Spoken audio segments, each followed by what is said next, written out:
it wasn't good for all people. Because we are the only species in the whole universe that is destroying the environment. Did not shine her color, more river. But when I go to ceremony, it's a great pain. It's a great urgency. We are caretakers of Mother Earth, and it's sad what's happening. So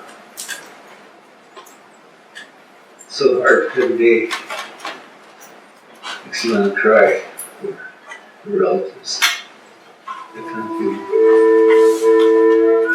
Arvol's story begins 19 generations ago, when a holy woman brought the sacred pipe to the Lakota people. The pipe is so sacred that Arvol asked that it not be filmed. Okay, which way up? During the time of great hardship, two men went out to hunt. Along the way, they met a beautiful woman dressed in buckskin who floated as she walked. One man had lustful desires for the woman and was consumed by a cloud and turned into a pile of bones. The woman spoke to the second man and said, "Return to your people and tell them to prepare, for I am coming in 4 days." This holy woman brought a bundle to the people. Inside was the Wakan Chinupa, the sacred pipe. With this holy pipe, you will walk like a living prayer. The pipe's bowl is made from red stone. It is the blood of your ancestors and represents the female. The stem of the pipe is made from the tree of life and represents the male. When you put them both together, you connect the world above and the world below. You pray for and with everything. She told them to honor the ceremonies and sacred sites. Each sacred site is an altar to the Great Spirit, she taught.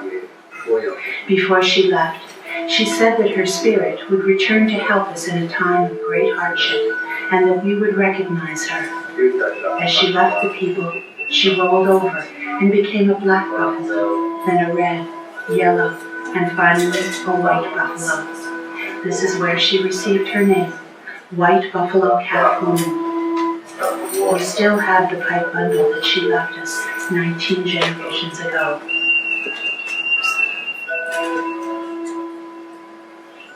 For 19 generations, this bundle has been in our family bloodline. I'm the 19th generation keeper of the sacred pipe, Chanuka. It's handed on to a dream or a vision.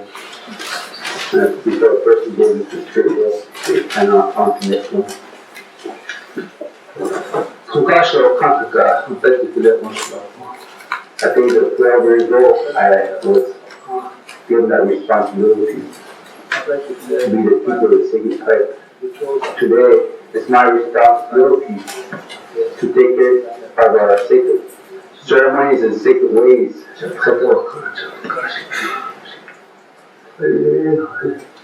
As a keeper of sacred bundle, like many other nations, we have sacred sites, sacred ceremonies that we need to protect. Because this is the only way we would see peace and harmony in the world, is through our ceremonies and prayers. We can create an energy shift upon the earth. And children. One of the murdered men was Arvol's grandfather. The Lakota prophet Black Elk was at Wounded Knee that day and saw the massacre firsthand. I did not know then how much was ended. When I look back now from the high hill of my old age, I can still see the butchered women lying heaped and scattered all along the Crooked Gulch. And I can see that something else died there in the bloody mud and was buried in the blizzard. People's dream died there. It was a beautiful dream.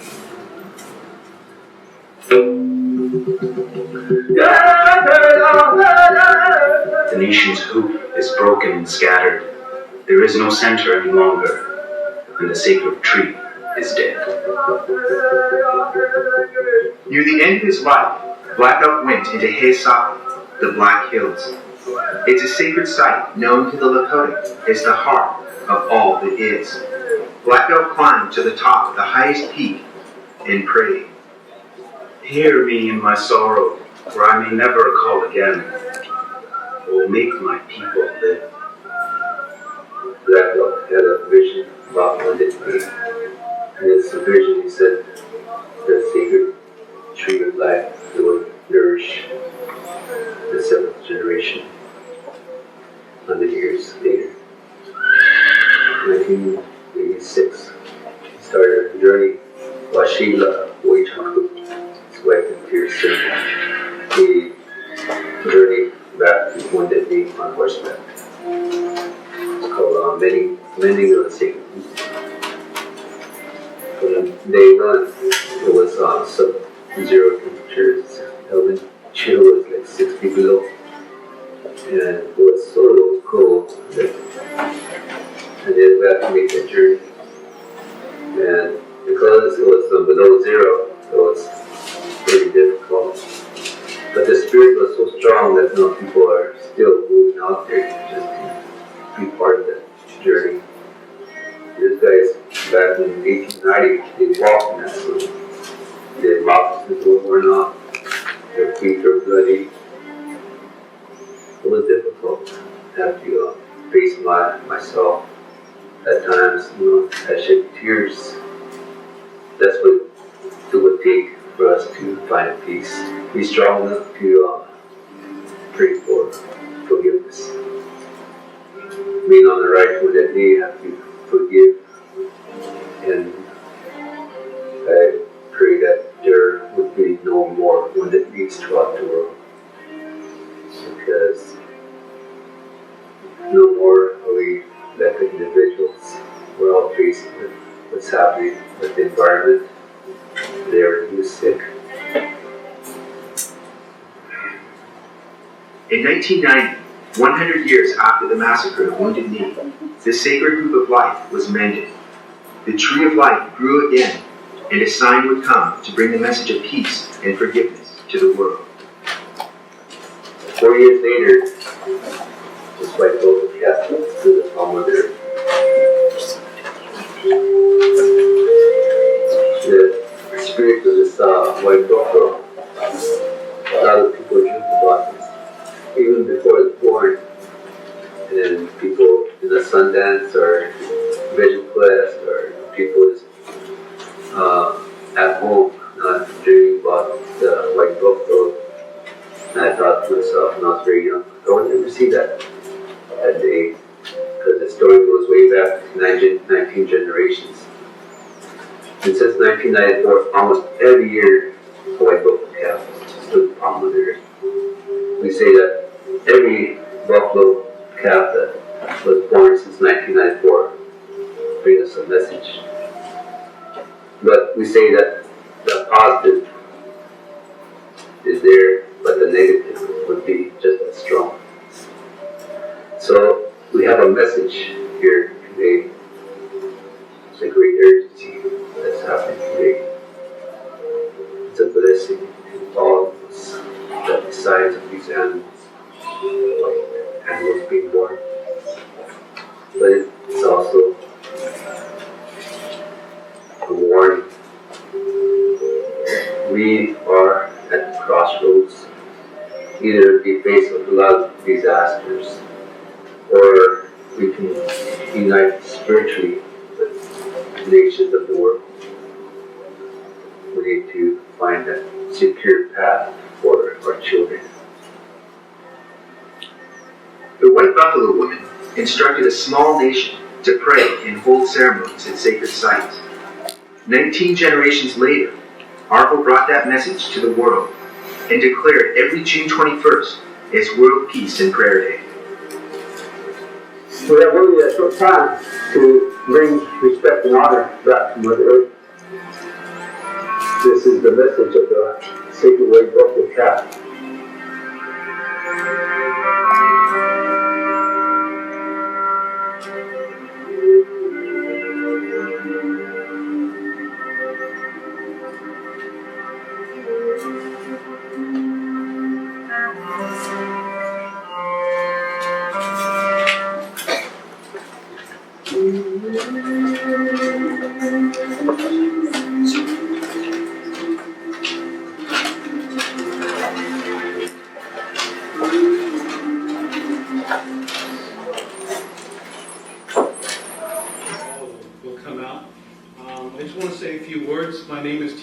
Ghost Horse, and I do First Voices Indigenous Radio on WBAI, and some of you may have heard that program about Indigenous peoples all over the world, and some of your ancestors were Indigenous, and I always add that we may have forgotten how to be Indigenous, and that's just how it is, right? And sometimes we need to start listening to those Indigenous peoples that remain in the world. I hope that happens soon, because you will find out from Arvol a lot of things that are happening. I was home in South Dakota this summer in Pine Ridge and Shine River, and it was beautiful. And I miss it. I miss the land, the air, and maybe I can bring some of that back and put this into as a flute.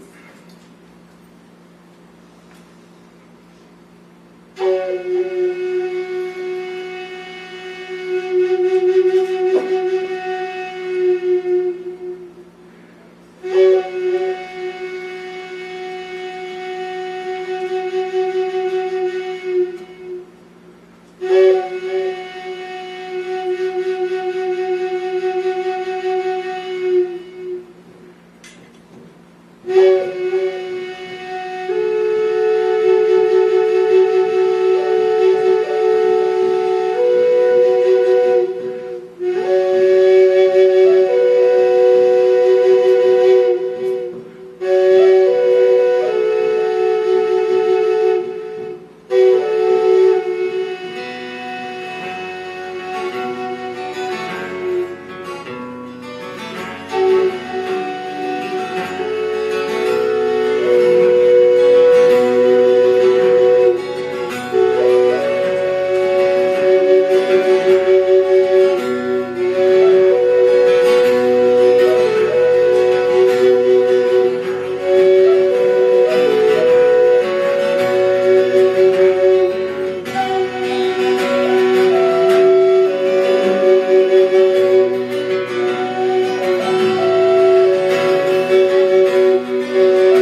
play flute.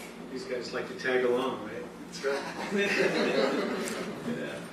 So, yeah, again, thank you and for being generous and showing up tonight and being here. I feel you in your presence, and I hope you feel that same thing too. This is what we're going to call density.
These guys like to tag along, right? That's right. Yeah. So, yeah, again, thank you and for being generous and showing up tonight and being here. I feel you in your presence, and I hope you feel that same thing too. This is what we're going to call density.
For that.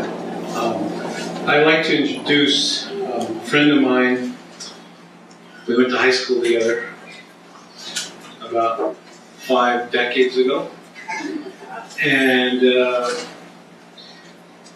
I always think about Arvol as a basketball player who could have been. I was wondering why, because he was one of the tallest in our school.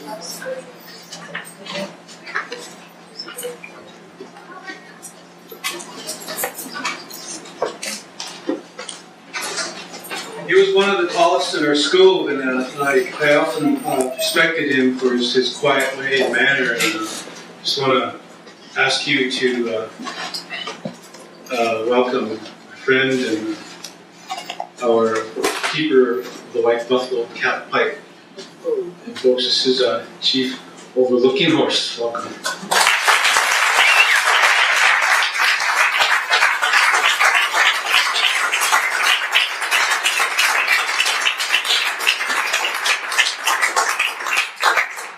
Good evening. Good evening.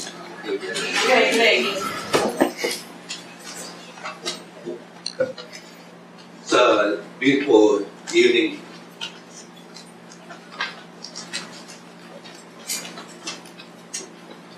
Are we still having fun here? Yeah. Noticing is a very good-hearted person that a lot of people respect him back home, back on the wrist. He's pretty well known for his flute playing. I'd like to thank Phil Cassini and all the people here, especially each and every one of you for coming here in this event. We're here to talk about peace. Of course, all of you are, I hope you're here for peace. You know, I want to say that we, the people in this whole world, we all know that we're faced with global challenges. And we all know that even scientists are saying that we are at the point of no return. Because we met with the scientists in Albuquerque, New Mexico, and they've shared with us what is to be a scientist, seeing what is happening to the Earth and why we're faced with global warming. The things I'd like to share with you is about our prophecies, our teachings with our ways, and at some point I'd like to have Paula come up here and speak with me, because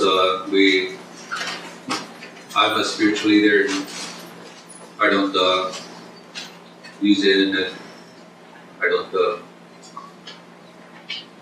use a lot of modern technology because I work with the ceremonies and with people in general.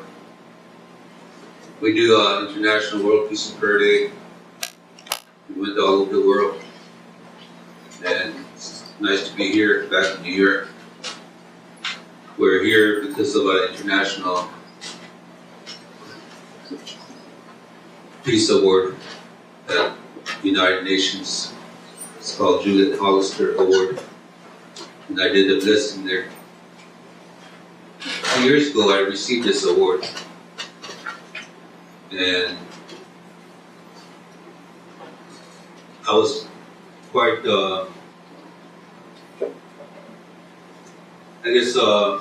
surprised to receive such an award. It's an International Peace Award. I've received different awards, working towards peace, which I never knew that I would be doing. Because coming off a reservation, we don't really, we do what we say creators work. We do our ceremonies. Through our ceremonies, we maintain balance We have our sacred sites. We have our star knowledge.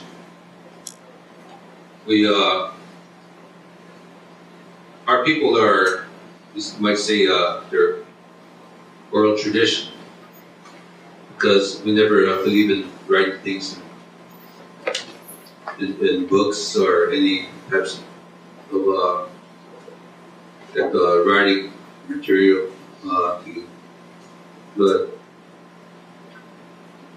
back in the 70s,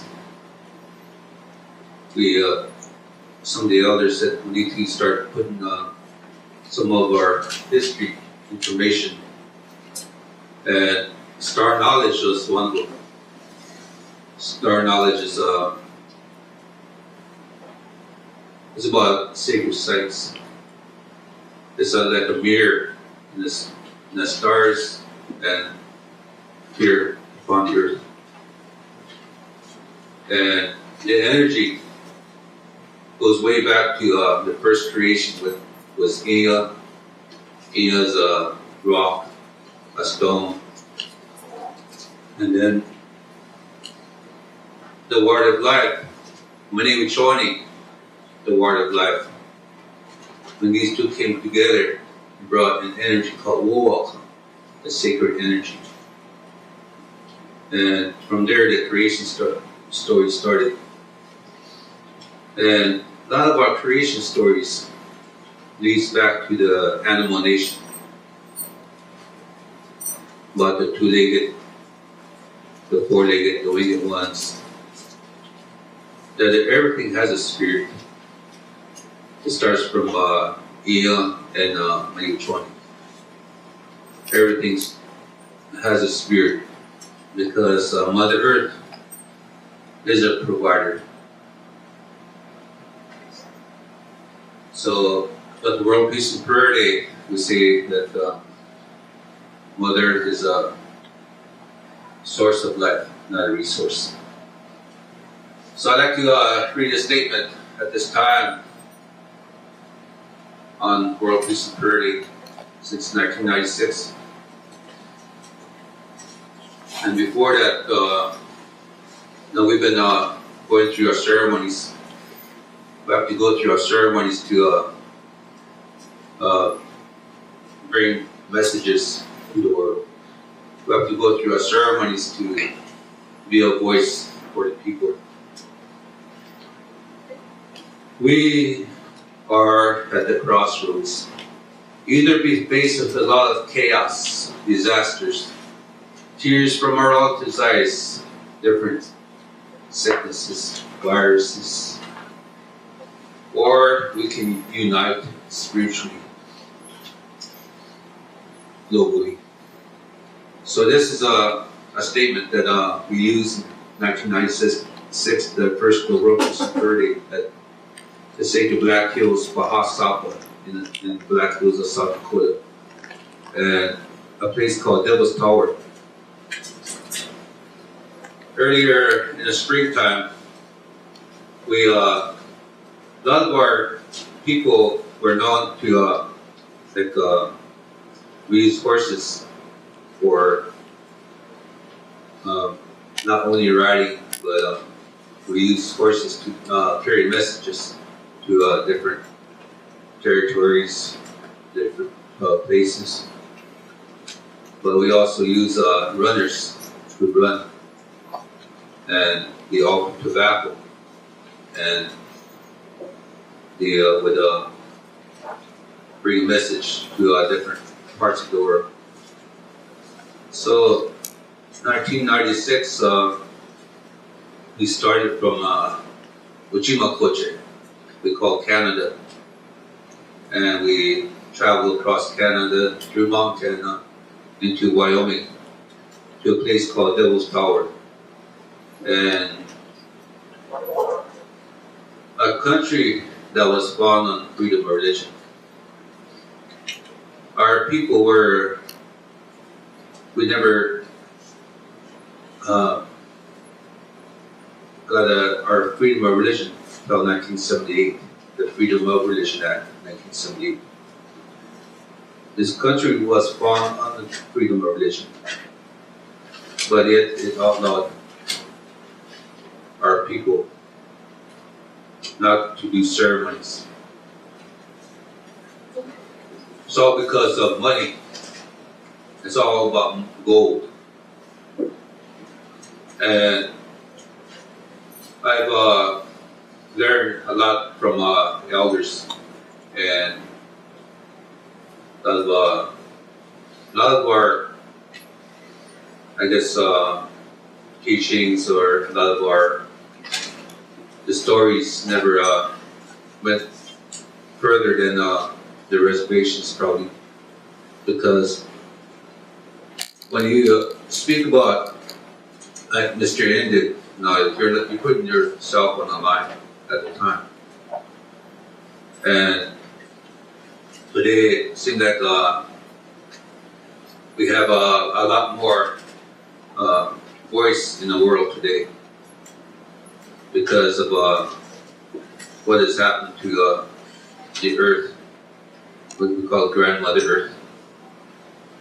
When we have the prophecy about the white buffalo coming, and we have the eagle and the condor, the prophecy come about. We have a lot of religious leaders, spiritual leaders that came to the United Nations. I can speak about that because I was one of the people that have came to the United Nations, and it meant a lot to us. We went through ceremonies.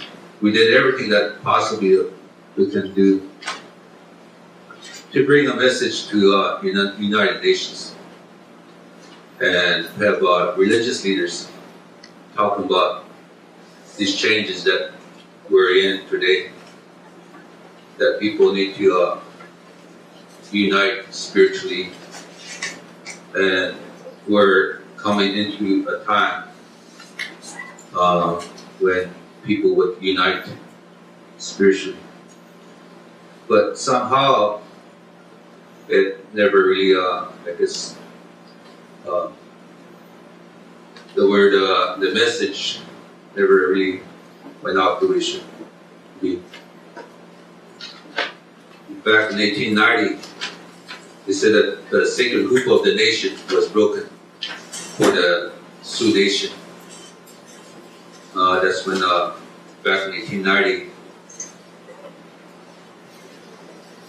Chief Bigfoot got massacred at Wounded Knee. And the prophecy was that 1990, there'll be a time when his great-great-grandchildren would journey back to Wounded Knee. And I was one of them. We journeyed on horseback. And I am the spiritual leader of the ride to Wounded Knee, called Mending of the Sacred Hoop. And before that, I was living on a reservation, and went to school on the reservation. But no, I was brought up quite different, I might say, because I was raised by my grandparents, my grandmother, my grandfather, and I spoke my language fluently. So I was quite, I guess, my upbringing was quite different from a lot of people, because being raised by grandparents and no electricity, hauling water, and we learn how to stay in tune or in balance with nature. And there's some things that we can't do as a spiritual person, spiritual leader. At the age of 12 years old, I went to a ceremony where a spiritual leader has to speak the language fluently, can't carry a gun, a weapon, can't use foul language, can't speak out of anger, hatred, and I learned a lot by all these teachings that were placed, and so I would say I had to stay in that perspective, and learning the English as a second language in high school. I was in the last stage of the boarding school. I don't know if you know about boarding school era. We did some of us have learned a lot. You know, for me, it's quite a education to learn about tribal government and the politics and religion don't come together. I learned about the state and religion don't come together. Then I learned about U.S. history. So today I might say I have a lot of education that way through our tradition and learning some of our policies that we have to work with. And I guess want to say that because right now, we think about the war that's happening in Baghdad. I went to Baghdad twice, and when I came back, I realized that speaking about war, speaking about fear, and just this afternoon we did a TV interview with he was a religious person from California and talking about fear. And I thought that was a good topic to speak about because to us, over 100 years ago, fear was never a part of our ways. It's a way of life. And going to Baghdad and living on the reservation, where I said there's two things. One is war, and the other is our life, our body. We're living a time when the fear of diabetic, cancer, some type of virus that is out there. The foods that we eat, everything that our life is about. We're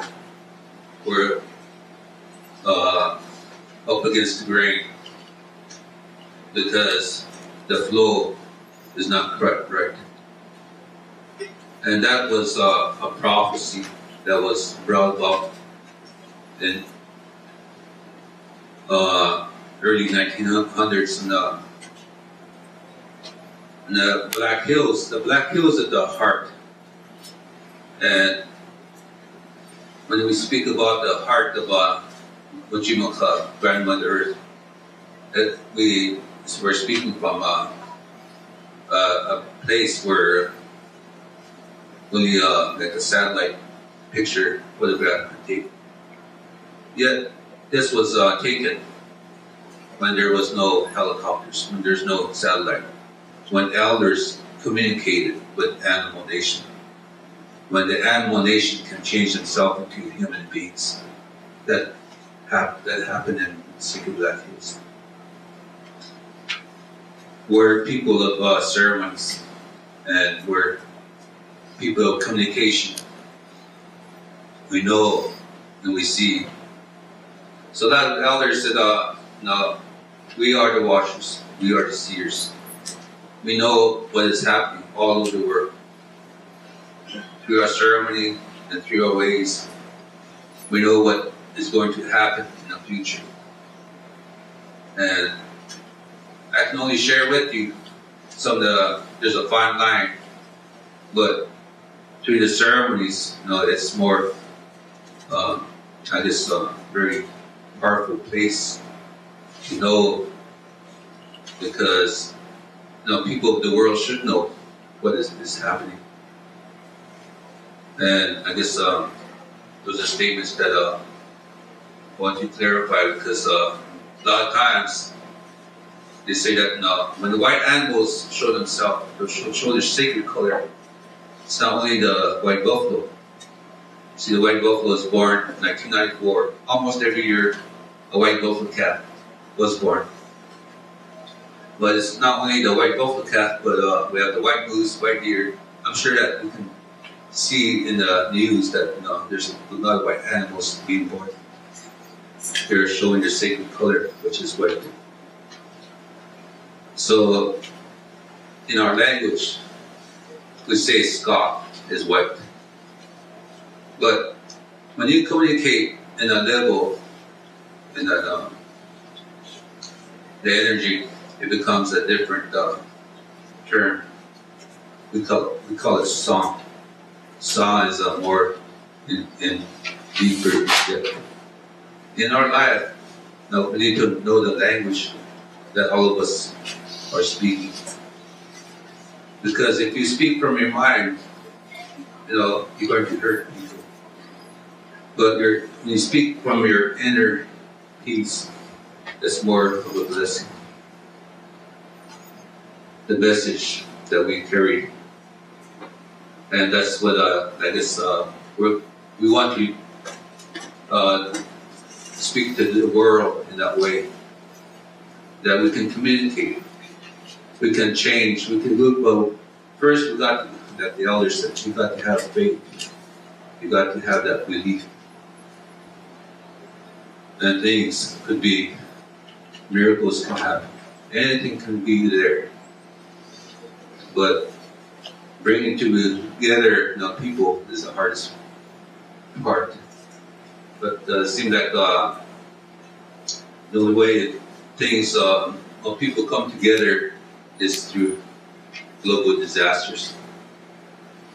And back in the 70s, he said, no, through our ceremonies, there's going to be the sun is different. We can let Pokicha. The sun is different.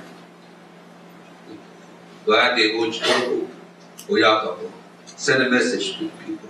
The sun is different. We are ceremonies. And sure enough, we see that it's like a domino effect.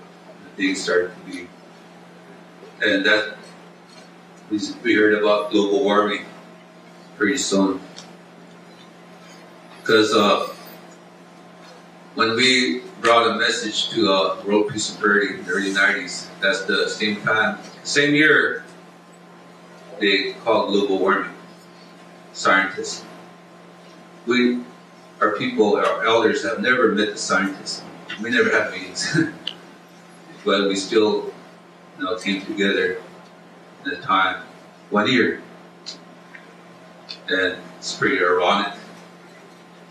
We know that this is a stage that we're coming into. So I know that a lot of our peacekeepers, a lot of our people, spiritual people, are doing their best. But it seems like they all say that one person cannot do it all. It's got to take the people in general. And the people have the power to be connected. Because it's about the mind, the body, and the spirit. But you have to understand that you yourself have to work with that spiritual energy to understand, because we're not communicating with our medicine. We're not communicating with the animals. We're not communicating with the earth. Because we are living in a time when we don't appreciate people. We don't give thanks. So whoop it up. Now there's a balance that we always have to maintain in our life. Is to give thanks. Now we say our prayers and then we give thanks. There's a balance. When something is not right, when something happens, you have a flat tire on your car, and then you get mad. Instead, you should give thanks because maybe there's a purpose. And in our life, we're living a time when the elders said, that we're so in tune with ourselves to be in a place, and that's not comfortable, a good place. That's why it's easy to get mad. So I guess World Peace and Prayer Day is about the Earth Grandmother or Earth Mother, and we have a lot of stories that led up to World Peace and Prayer Day. A lot of stories that bring this about, because it came from spirit. The sacred sites in the whole congressional record, there was never no mention of sacred sites until 1996. Former President Clinton, he made a statement on sacred sites, and that's because of world security. And our people, last 100 years wasn't good for all people, because we are the only species in the whole universe that is destroying the environment and a way of life. So we know that the direction that we are going is not good. I spoke at an environmental conference, and I can't remember where, but another person that they had speaking was he was a scientist, and the way that he started was like there's a boat that was going, and what boat did, I think you all know that boat, but anyway, he didn't know what the direction, he wasn't watching where he was going. This boat was going to run into the iceberg, and then anyway, so we're in that same boat today, and that was to me, I thought that was pretty nice to hear that, because we are all of us, and when we I thought journey back to Wounded Knee and doing that ceremony at Wounded Knee, we prayed that there would be no more Wounded Knees throughout the world. I thought it was in our territory, but so to know that was global was interesting. international. So it, our message, we took it international. All level, all the things that we can use to communicate with the people of the world, because it's we're all of us are being affected. It doesn't matter what part of the world that we're at, and that's what I have realized. And I've spoken with a lot of very important leaders, different countries. I soon to find out where they're the same boat as us. So we are being affected every day by the environment. And a lot of our prophecies that was coming about. Because when the first white buffalo calf was born in Janesville, Wisconsin, shortly after that, 1994, we had a White Buffalo Day in New Orleans. So I was given the key to New Orleans that 1 year to talk about earth changes and climate changes. And so we spoke about World Peace and Prayer Day, and we talked about big winds. And now today, we know what happened over there. But these are warnings that the animal nation are showing us. They're warning us, because what you're feeling is what we are feeling. But we need to understand our body. We need to understand our mind, because the spirit. No, we need to understand. No, through our ways that life can be beautiful. The energy can be beautiful.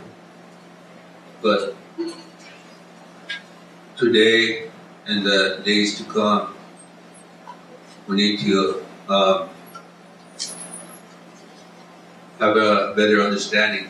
And in that the sacred circle, when we go in our ceremonies, that every person in that circle, there's no one person higher than the other. That we stand, shoulder to shoulder or hold hands, but the energy has to be created, and that responsibility is everybody's responsibility. So a lot of times, I feel, how can I communicate with the outside world? Because when we go through our ceremonies, we know exactly what to do, but when you go into places, and we work with the Buffalo Nation, and to us, the Buffalo, we're it brings harmony back to the earth. There's a lot of different ways, the teaching of the buffalo. But large herds of buffalo bring that wakia, the thunder. Just like the rainforest, the energy of that. We learn some of the people from the rainforest, why they're the rain, the forest, doing their ceremonies there. It brings the thunder brings, and the Dakotas brings the buffalo and the horses. But these has to be there, and that's what we want to maintain. But it's very hard, because I know that in Yellowstone National Park, they're killing all the. This past winter, they killed 1,500 head of buffalo. These are the original bison, and these we use a buffalo. These buffalo, the original buffalo, to help us bring peace and environment to our territory, and we need to pray that water, the spirit. But today, back home, what is happening is that they're trying to use they want to put hog farms on the reservations, and they use a lot of water, and then it's going to filter into different places. So it seems like there's always things like that we're up against, where that's more of a tribal government. We have a tribal government, and we have traditional people. So, that's I guess to us, we need to really speak about the voice of how sacred this water is. It's going to be there for our children. And the other question was about star knowledge. In the early 70s, my grandfathers, they came together, and I was quite young. And they wrote a book called Ihani.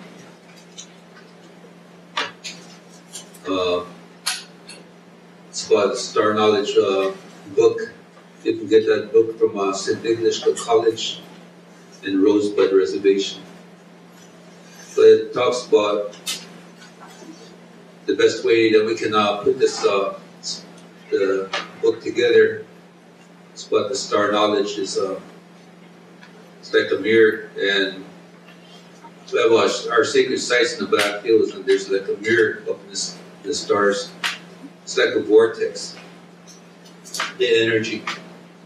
So every energy, like a star, has an energy here upon the earth. That's why we speak about the sacred sites during this time more, because the people cannot restore that energy, then it will really help bring a balance. People would feel that energy more. Right now, a sacred site is being disrespected because people go there as a tourist. If you go there as as just a person that is going there to understand the prayer of energy, it would bring each and every one of you coming there would really help us. The Black Hills is no, people go there as a tourist. It's a heart, but we have the biggest motorcycle rally in the country, Sturgis, South Dakota. People go there to drink, they do drugs, and they abuse. Problems come from that place, but if you go to the Black Hills, to respect that place as a spiritual journey, you're going to help us maintain the sacred site the way it should be. You go to the Badlands, we have sacred sites there. You go to the Badlands, and not as a tourist, but a spiritual journey that you make there. You would only help us, but you're helping your children. You go to a different sacred site, Minnesota, high school, Minnesota.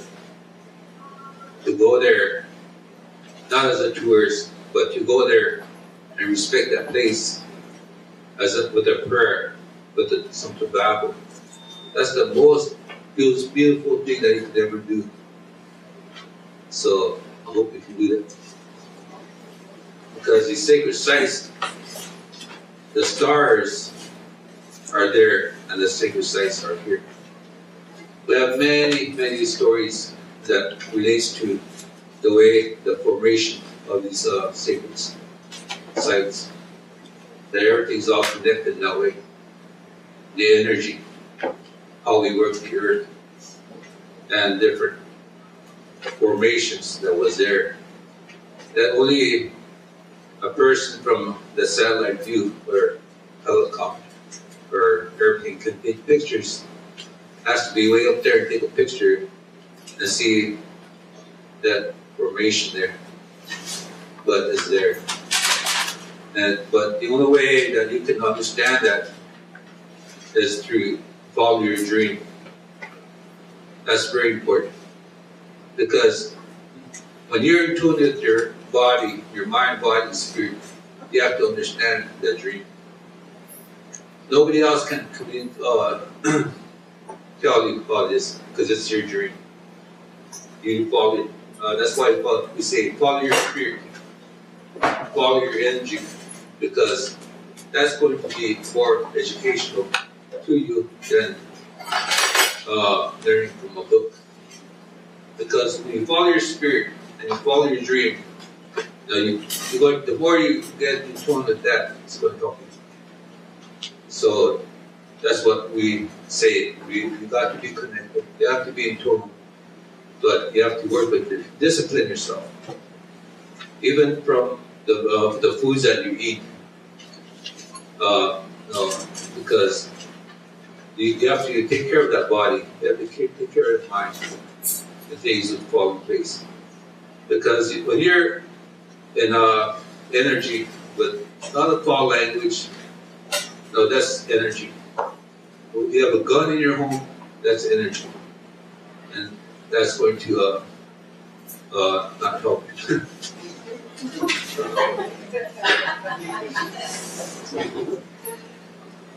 So I want to first say thank you, and my name is Mark, and I like to go by the name of Ringos, but I have been initiated with the name Wook, which means road runner. So I'm a member of the Sierra Club, head of the Park Slope Food Cooperative here in town. In hearing some of the things that are going on out at your reservation and some of the projects that you're thinking of, I'm just wondering, I would love to hear more stories about how the experience of the sacred sites and everything, but I would also like to ask if you have had any contact with the National Cooperative Business Association on the one hand, the Sierra Club as well, who I find to be practical, very important partners, as I am also paying attention to these incidents and these issues here and in other places. And also, actually, I want to extend a greeting from the Genipapo Canade people from Brazil, who I did speak with this summer, and send greetings to America. But the National Cooperative Business Association and the Sierra Club. I wonder if you had any contact with them. no, I don't think so. Unless Paula did. What? The Sierra Club. We've worked with them with the wolves when we were trying to save the wolves, and that was in Pipestone in '98. And there was a lot of support from the Sierra Club. You must be familiar with that. Not specific. Yeah, that was in '98 in Minnesota. Because there are resources, if these businesses are coming to propose hog farms. I know that the Sierra Club is actually involved in some issues about hog farms and problems there. But they can be very helpful in terms of they might have different ideas and it might be very helpful. Yeah. Well, thanks for saying that. And we're always open to people how we can all, I guess, because we're all in this environment together, and we need to, I guess, find ways to bring about a change, you might say, or bring about, for me, I'm always open. That's why I want to look at myself is I'm always open for anything that I might have to say. And we work with a lot of people. And in 1854, Chief Seattle made a speech and he wrote about the people that disrespected the earth and killed buffaloes, millions of herds of buffaloes on the Massachusetts. And it seems like the descendants of the same people that killed the buffalo along the plain is the same people that's riding motorcycles, saying this society and disrespecting this sacred time. So since these generations of these disrespectful people have been continuing and they're not caring about what they're doing to the land or the animals, it seems like the fulfilling of the prophecy should really be a blessing, then because they're actually destroying themselves. So I don't know if praying for the prophecy or praying for change and a people that has been warned that what they're doing is against, they were in contempt to the Creator. So these people that's in contempt to the Creator, I really think that they should, the Creator, the prophecy that they will be punished, should be fulfilled.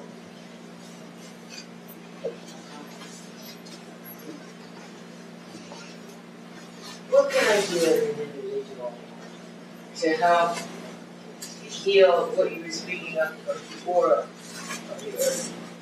Besides watching what I do with my plastics and so on and so forth, but in the sense of prayer, what can you just? Tobacco is very common, and I think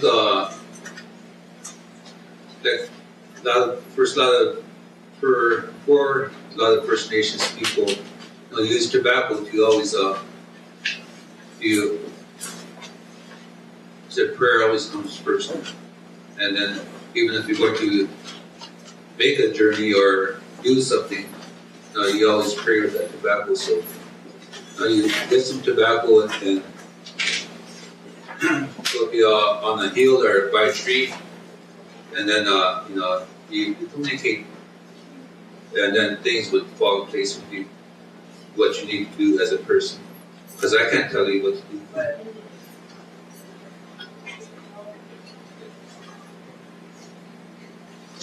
I liked when you said before we should come together spiritually. But those that don't, what would happen to those? What is it again? Pardon? What was that again? You said before we should come together spiritually. Yeah. But those that do not, what would happen to those? No, I don't have the answer. I do. I think that big guy up there has the answers. Yeah, I was listening to what she said and what you said, and I think nature chooses evenly to destroy the amount of The people good it and doesn't bad. have. Of course, it's this nature.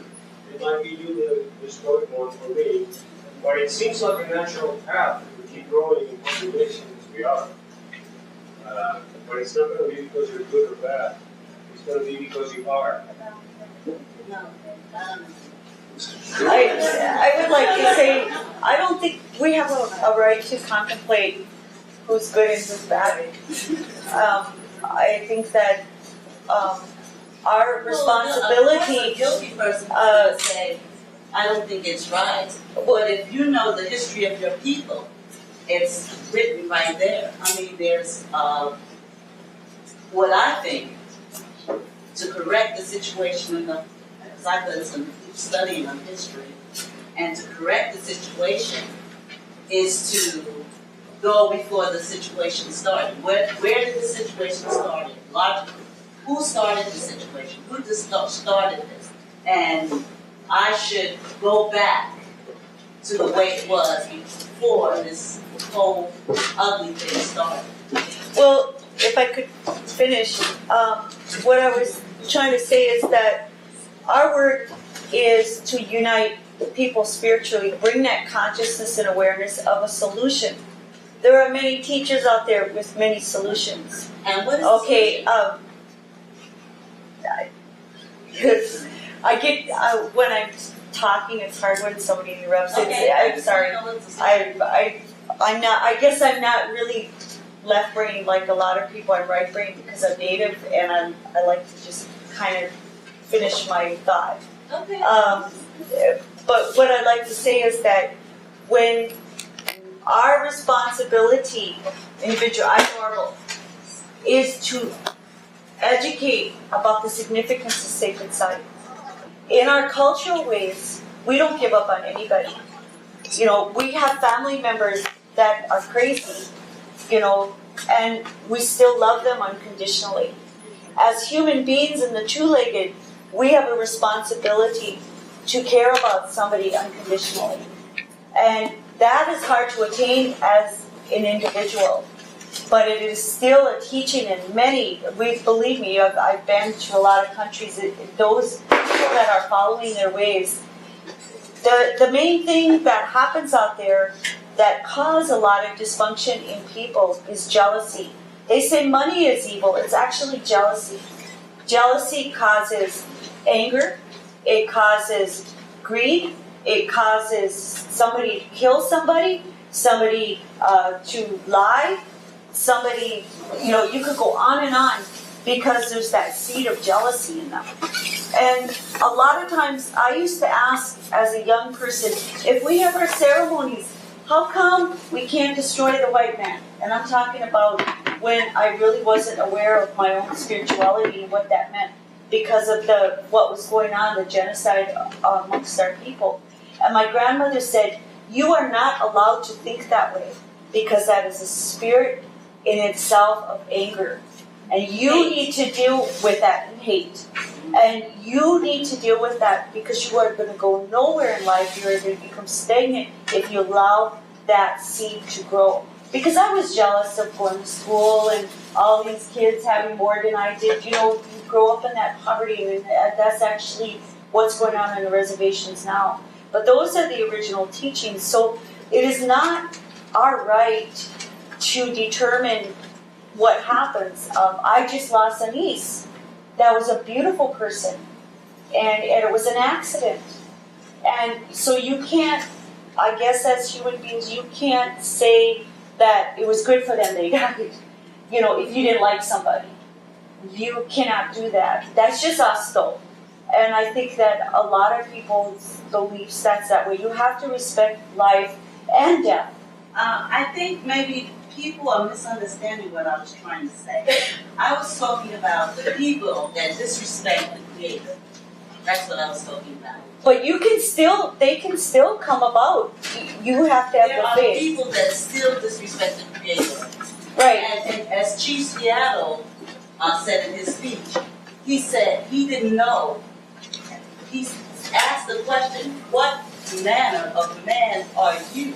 Do you have a mother? He said the eagle is his brother. The bear is his brother. The animals, the nature, and the Native Americans live together in harmony. So he put a question, what manner of man are you? So the question still stands because to bring about a consciousness.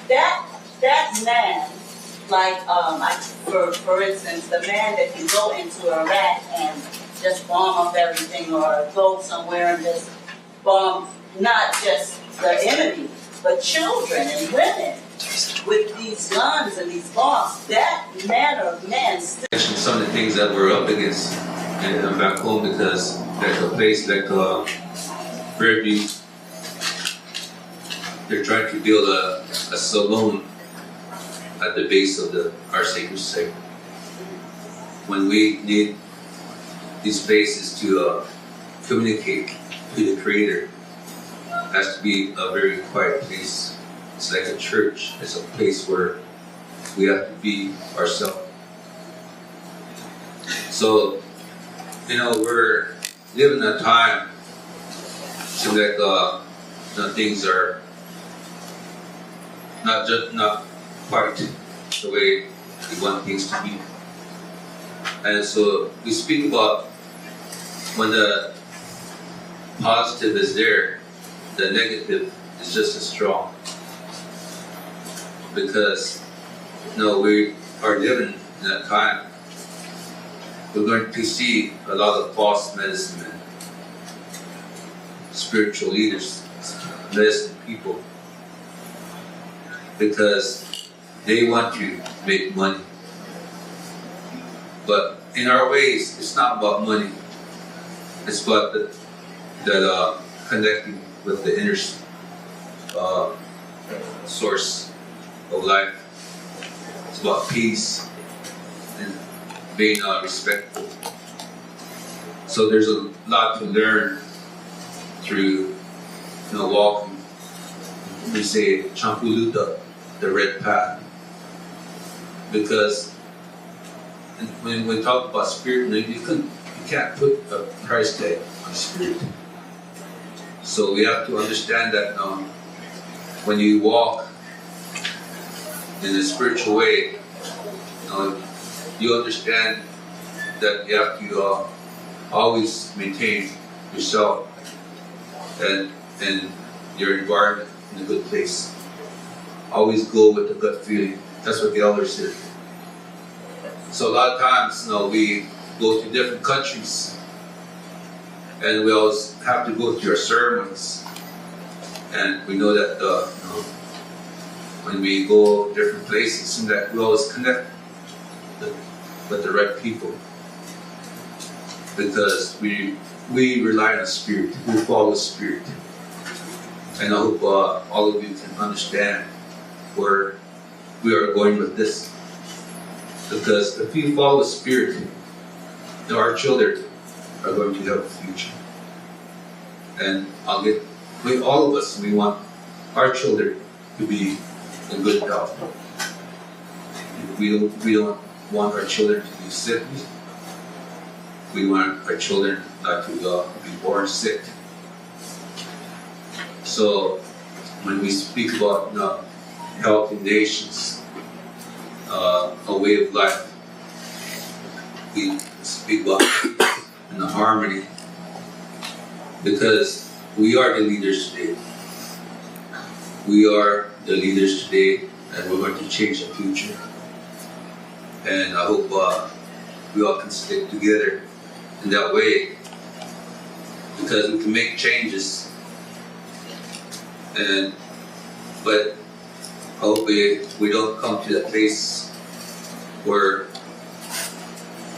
it's going to take a disaster to make us change and be leaders. I hope it doesn't. We never come to that place. I hope we can be ahead of, because that's the way that it should have been. A long time ago, people prayed with that spirit food. People prayed for a healing that, even our bodies, our blood, our DNA, there's medicine to maintain our body and our blood so it doesn't clog up. But living that way of life, it's beautiful, it's healthier. But when you have lost your faith, your spirit, and then your mind wanders, when you open that door to negative energy, it's going to make you sick. So, in our ways, we pray about it. whatever that is hurting you, you let it go. Maybe somebody said something to you or did something to you, but you let it go. So tomorrow you'll be one mind. Tomorrow you get up with a clear mind that the whole day should be good. But somehow, those things kind of, I guess, when you don't teach or communicate that sacred energy, then that our children they learn from another place. And a way of life is it's about spirit. It's about bringing spirit and understanding spirit. Two-legged, the four-legged, the winged ones. But there's a prophecy that was coming about was someday even the animals would miscarriage.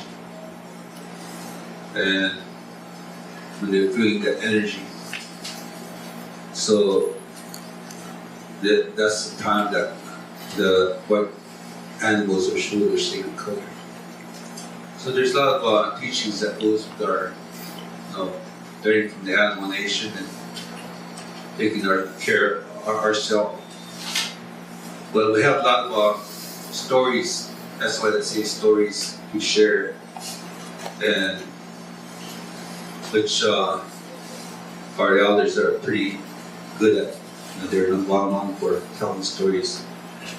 And a lot of times there's a balance that we have to always walk with. Even laughter is a healing. So retain that health and well-being. But right now, there's a great concern that we have with Jimaka, Grandmother Earth. And when people all over the world are speaking the same language, and it's we're up against something that all of us are in fear of. So that's why we do World Peace and Prayer all over the world. We bring elders to our events, different countries, and I know that it's more than even me receiving an International Peace Award. I thought I never would receive such an award, but I think about all the people that helped us. I think about this is to me it shows that people are listening. So you think people are listening today? It's very beautiful to know that, because people are getting more in tune with their spirit and their energy, and a lot of spiritual healing is coming about. So I'd like to have Paula come and say a few words about World Peace.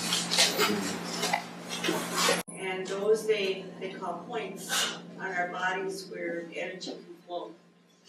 And so that's Mother Earth's chakras, is the sacred sites, and they're all over the world. And what we are following as far as the direction of the messages of the white animals is to try to unite all nations, all faiths with prayer. In many people's ways all over the world, we've been to Ireland, South Africa, Australia, Japan, with the indigenous people. They all have that same belief that you unite energies, you can heal somebody. And we practice that a lot in our own traditional ways. When we heal somebody, we unite our energies around it. We call it the sacred hoop of life.